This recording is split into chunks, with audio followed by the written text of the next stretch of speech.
Let's talk about a story that's just incredible. It's about an unauthorized, totally illegal invention that completely changed the air war over Europe.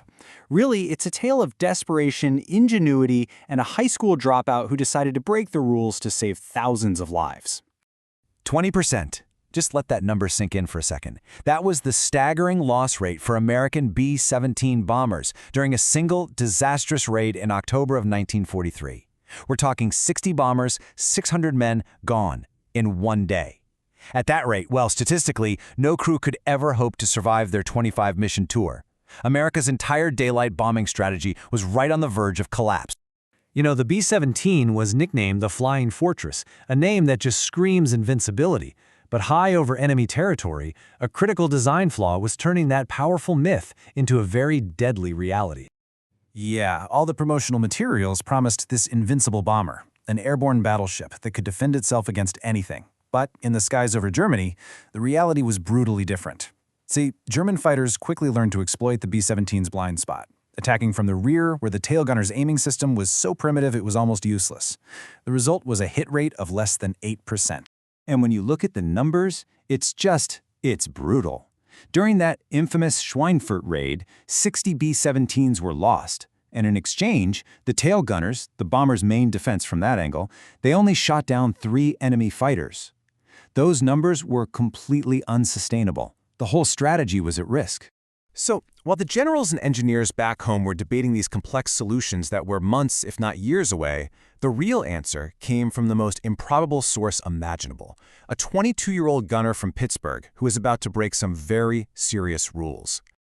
Meet Staff Sergeant Michael Romano. This guy had 0 engineering qualifications. He was a high school dropout who'd worked in a steel mill.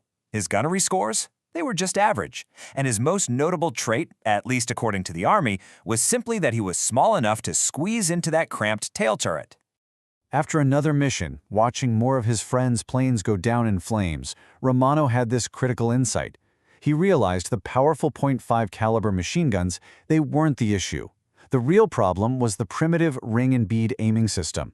He was basically firing blind, trying to hit a target moving at hundreds of miles per hour with a sight that belonged on a Frontier rifle. So, one night, he's sitting in his turret, totally dejected, and he stares at his reflection in the curved plexiglass. And in that distorted image, he gets an idea. What if he didn't have to guess? What if he could actually see his stream of tracers and just walk them right onto the target? He came up with this vision for a system of scavenged mirrors that would give him peripheral vision, combined with a reflector sight from a wrecked fighter plane. It was a totally jury-rigged, mechanically impossible idea that violated multiple Army regulations. This was an idea that could easily get him court-martialed. Now, Romano knew he couldn't build this thing alone. He risked everything by recruiting a co-conspirator, a guy who knew how to build things with, well, whatever was lying around. So he and Technical Sergeant Frank Kellerman, who was a master of improvisation, they worked through the night. They scavenged mirrors from damaged navigation gear, and the key part, a reflector sight from a wrecked P-47 Thunderbolt. They fabricated brackets from scrap aluminum, and then, under the cover of darkness, installed the whole illegal assembly in Romano's bomber, making sure to leave no trace in the official maintenance log. The very next day, with no official testing, without even telling his pilot, Romano took his secret invention into combat. This illegal sight was about to face its ultimate test against the battle-hardened pilots of the Luftwaffe.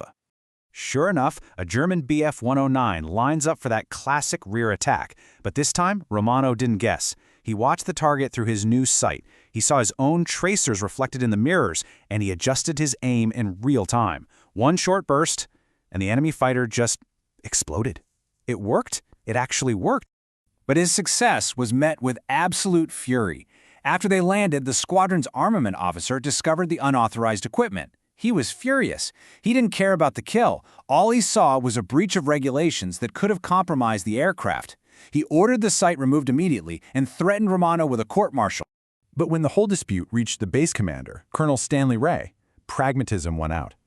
I mean, he was faced with a choice between rigid regulations and staggering losses, and he made a command decision. He overruled his officer and ordered a formal test of Romano's crazy invention. And boy, did Colonel Ray's gamble on a 22-year-old enlisted man pay off. The gun camera footage from the next few missions provided cold, hard, undeniable proof that this illegal invention was an absolute game-changer. The results were just stunning. The average tail gunner hit rate, which, remember, had been below 8%, suddenly jumped to over 23%. The odds literally tripled overnight. Romano's sight transformed the tailgun position from a minor annoyance into a truly lethal threat. And you know it's a game-changer when the enemy themselves confirm it. In their own after-action reports, German pilots noted this sudden, shocking increase in accuracy from the B-17 tailgunners. They were now being officially warned to avoid the very same attack they had been exploiting for months. Well, word spread like wildfire. Romano's illegal sight was quickly reverse-engineered and got an official name, the Field Expedient Tailgun Aiming System, and it eventually influenced the design of the official Cheyenne tail turret that was installed on all the new B-17s rolling off the production line. 8,400. That's the estimated number of lives saved. A post-war analysis concluded that the improved tail gunnery, pioneered by Michael Romano with some scavenged parts and a crazy idea, saved the lives of approximately 8,400 American airmen. And what about the man himself? After the war, which he actually finished in a German POW camp, Romano returned home to Pittsburgh. There was no parade, no national recognition. He just went back to a quiet life, married a sweetheart, and worked as a machinist for 37 years, rarely ever speaking about his incredible achievement. When he was asked about his invention years later, he was famously modest about it. He didn't see it as some stroke of genius or an act of heroic engineering. For him, it was just a tool he built out of desperation. It was an act of self-preservation. You know, Michael Romano's story is such a powerful reminder that genius isn't always found in a research lab. Sometimes it's born from desperation on the front lines, from people who see a problem and just refuse to accept that it's unsolvable. It really proves that sometimes the most courageous act isn't following orders, but knowing when to break them to save lives.